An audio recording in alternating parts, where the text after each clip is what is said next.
एक संभावना बनती है कि जो 6 अगस्त है आने वाली, उसमें दिल्ली हाई कोर्ट में जो ठगों की तरफ से रिप्लाई आएगी, सरकार की रिप्लाइयाँ तो हमेशा पॉजिटिव ही आती हैं हाई कोर्ट्स में, नेगेटिव नहीं जाती हैं, लेकिन ठग भी अब कैसे बचेंगे। जो स्वयं सुप्रीम कोर्ट में कह रहा हो कि साहब मैं पैसा देने को तैयार हूं, तो अब हाई कोर्ट में कैसे कहेगा कि मैं पैसा देने को तैयार नहीं हूं। गर्वित वेलफेयर सोसाइटी के विषय में आप सबको पता पड़ चुका है कि वो संजय भाटी, बद्रीनाथ तिवारी और करणपाल वगैरह की थी। राजेश पांचाल जिस कॉन्फिडेंस के साथ वीडियो ऑडियोज में बोल रहा है रविंद्र चौहान के साथ, जो उसकी वार्ताएं चल रही हैं, जो पैसे दे रहा है वो, तो उससे ये सिद्ध तो हो ही जाता है कि राजेश पांचाल और रविंद्र चौहान संजय भाटी के ही आदमी हैं दोनों, और भी जो लोग इनका पक्ष लेते हैं वो लोग भी, ये चीज साफ हो जाती है। इसलिए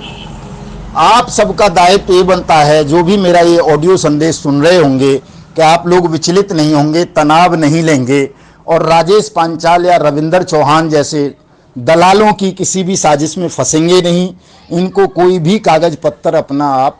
नहीं देंगे। उस रविंद्र चौहान का चेक जो जीआईपीएल ने उसे दिया था वो 1 लाख समथिंग का था कुछ, और उसे उसके बदले में केवल 10,000 रुपये दिए हैं। 60% वापसी की बात वो वीडियो में अपने में कर रहा था राजेश पांचाल कि 60% तुमको दे देंगे, 40% वो वकील कोई जो है उनका वो ले लेगा। तो दोस्तों आप देख रहे हैं कि किस तरह से छल किया जा रहा है। एक आदमी को मात्र 10,000 रुपये दे करके वो तमाम निवेशकों का पैसा, उनकी मेहनत की कमाई को हड़प लेना चाहता है राजेश पांचाल और उसका आका संजय भाटी एंड गैंग। तो मैं आप सबको सावधान करना चाहता हूं, बताना चाहता हूं, निश्चिंत करना चाहता हूं कि संजय भाटी के दलालों ने, रविंद्र चौहान और राजेश पांचाल ने जो साजिश रची थी, जो षड्यंत्र किया है, उसको लेकर के आपको तनावग्रस्त होने की आवश्यकता नहीं है। हम दूसरी नई एफआईआर्स रजिस्टर्ड करा देंगे, सीबीआई में करा देंगे। अभी 1 जुलाई से कोर्ट खुल जाएंगी, हम सीबीआई को डायरेक्शन करा देंगे। वैसे आरपी सिंह साहब ने, जो ईओडब्ल्यू के डीजीपी हैं उत्तर प्रदेश के, उन्होंने रिकमेंडेशन पुनः भेज दी है सीबीआई इंक्वायरी के लिए, लेकिन उसके बावजूद भी हम सुप्रीम कोर्ट जा रहे हैं। इन जो 5 ठगों की जमानतें हुई थी इलाहाबाद हाई कोर्ट से, उनकी जमानतें कैंसिल कराने के लिए, और इस केस को अनियमित जमा योजना पाबंदी कानून 2019 के तहत सीबीआई को सुपुर्द करवाने के लिए कि सीबीआई इसमें इन्वेस्टिगेशन करे। सेबी इस केस में इन ठगों की और इनके आकाओं की और इनके सहयोगियों की, इनके रिश्तेदारों की तमाम चलाचल संपत्ति को सीज करे, नीलाम करे और हमारे ठगी पीड़ित भाई बहनों का पैसा उन्हें वापस करे। तो इसलिए आप लोगों को किसी को भी तनाव लेने की, चिंता करने की आवश्यकता नहीं है। आप सबका पैसा हम दिल्ली हाई कोर्ट के मार्फत वापस कराएंगे और 2 गुना करके कराएंगे। मैं ये आज भी कह रहा हूं, पहले भी कहता था। इन केस अगर मान लो कि हाई कोर्ट से हमारे पक्ष में नहीं आता है मामला, तो हम सुप्रीम कोर्ट जाएंगे, रिवीजन में जाएंगे, जहां तक भी जाना पड़ेगा जाएंगे, लेकिन इन ठगों के पास आपकी एक फूटी कौड़ी भी छोड़ेंगे नहीं। हम सारा पैसा इनसे मैं ब्याज के, मैं जुर्माने के आपका वसूलेंगे, आपको दिलवाएंगे। इसलिए आप कोई भी साथी इन ठगों की या इन ठगों के दलालों की, या जो विष कन्याएं इन्होंने पाल रखी थी मदन लाल आजाद का कत्ल करवाने के लिए, उनकी किसी भी बातों पर आपको यकीन नहीं करना है, इनके झांसे में नहीं आना है। और जिन साथियों ने अभी तक अपनी शिकायतें all India bike board taxi union को नहीं भेजी हैं, वो तमाम साथी अपनी शिकायत, अपना विवरण all India bike board taxi union को भेजें। मेरा व्हाट्सएप नंबर नोट कर लें,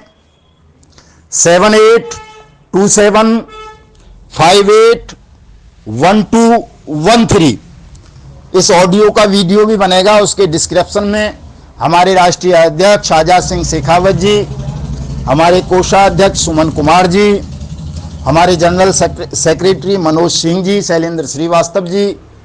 और अन्य साथियों के नंबर डिस्क्रिप्शन में होंगे। आप वहां से लेकर के आप हमारे किसी भी साथी को संपर्क कर सकते हैं। All India bike board taxi union के नाम पर कुछ दलाल और उनकी दल्लियां सक्रिय हैं, इसलिए all India bike board taxi union के नाम पर आप कोई अपना शुल्क भेजते हैं या अपनी कोई शिकायत भेजते हैं तो उसकी कन्फर्मेशन आप मुझसे या जिन साथियों के मैंने नाम बताए हैं उनसे कर लेंगे। चूँकि बहुत सारे लोगों ने हमको ये बताया है कि साहब हमने इस अकाउंट में पैसे दिए, इस अकाउंट में दिए। कई सारी महिलाओं के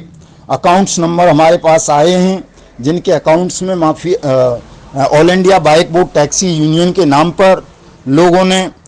पैसे भेजे हैं। हम इन तमाम लोगों के खिलाफ भी कानूनी कार्रवाई करवाएंगे। आप लोग निश्चिंत रहेंगे, अपने साहस, अपनी एकता को बनाए रखेंगे और जो आने वाली 7 जुलाई है, 7 जुलाई को आप सब लोग हमारे राष्ट्रव्यापी सत्याग्रह आंदोलन में सम्मिलित होकर के इस अनियमित जमा योजना पाबंदी कानून 2019 के रूल्स को नोटिफाइड करवाने के लिए सरकार से मांग करेंगे, सरकार पर दबाव बनाएंगे। चूंकि यदि अनियमित जमा योजना पाबंदी कानून 2019 के रूल्स नोटिफाइड हो जाते हैं तो इसका लाभ न केवल बाइक बोट स्कैम पीड़ितों को अपितु hello taxi, top ride, go bike, go ride, hello ride, science city, RMCL, catchy pixel, oxy 300 वगैरह जितनी भी ठग कंपनियों ने लोगों के साथ ठगी की है उन तमाम ठगी पीड़ितों को अनियमित जमा योजना पाबंदी कानून 2019 के रूल्स का, नियमों का लाभ मिलेगा और उसके तहत 180 वर्किंग डेज के अंदर अंदर आपका पैसा सरकार को वापस करना पड़ेगा। ये प्रोविजन है अनियमित जमा योजना पाबंदी कानून 2019 का, जिसके रूल्स को सेंट्रल गवर्नमेंट ने अभी 1 साल से नोटिफाइड नहीं किया है। हम इन रूल्स को नोटिफाइड कराने के लिए सरकार की गलत नीतियों के विरुद्ध, ठगों की ठगी के विरुद्ध 7 जुलाई 2020 को सुबह 10 बजे से राष्ट्रव्यापी सत्याग्रह आंदोलन करने जा रहे हैं और इस आंदोलन का लाभ आप सभी को मिलना है। इसलिए मैं तमाम देशवासियों से, तमाम ठगी पीड़ितों से, चाहे वो किसी भी कंपनी या किसी भी व्यक्ति की ठगी का शिकार हुए हैं, ये अनुरोध करता हूं कि आप सब लोग हमारे 7 जुलाई 2020 के राष्ट्रव्यापी सत्याग्रह आंदोलन में सम्मिलित होकर के ठग मुक्त बेईमान रहित भारत निर्माण अभियान का सहयोग करेंगे, आंदोलन में भागीदार बनेंगे और अपनी शक्ति और अपनी एकता का परिचय देकर ठगों को मुंह तोड़ जवाब देंगे। दोस्तों, आप सब भली भांति जानते हैं कि जिन लोगों ने all India bike board taxi union को तोड़ने के लिए कई बार षड्यंत्र रचे, बहुत सारी साजिशें की, हमारे खिलाफ बहुत सारा अनर्गल दुष्प्रचार किया, लोगों से ठगी की all India bike board taxi union के नाम पर, उन तमाम लोगों के काले चेहरे, काले चिट्ठे आप सबके सामने आ चुके हैं। इसलिए मैं पुनः आपसे अनुरोध करूंगा कि कोई भी ठगी पीड़ित भाई बहन किसी भी ठग या उसके दलाल के झांसे में, प्रलोभन में नहीं आएगा। ये लोग किसी के साथ भी कोई सेटलमेंट नहीं करेंगे। ऐसा ही करेंगे जैसा कि आपने देख लिया है कि जो गर्वित वेलफेयर सोसाइटी का अध्यक्ष बनता था, सीना चौड़ा करके अपने आप को पता नहीं क्या क्या कहता था, एक पंच में मेरी हड्डी पसली भी तोड़ने के कई ऑडियो उसके वायरल हो रहे हैं नविंदर सिंह चौहान के, कि वो एक पंच मार देगा तो मदन लाल आज़ाद की हड्डी पसलियां तोड़ देगा, खत्म कर देगा। तो उसकी ताकत और वो सब आपने देख ली कि वो किस तरह से एक मेमने की भांति, बकरी के बच्चे की तरह राजेश पांचाल के समक्ष गिड़गिड़ा रहा है और गर्वित वेलफेयर सोसाइटी का अध्यक्ष बनकर उसने किस तरह से आपके साथ छल किया है, आपके मुकदमे को कमजोर करने का प्रयास किया है और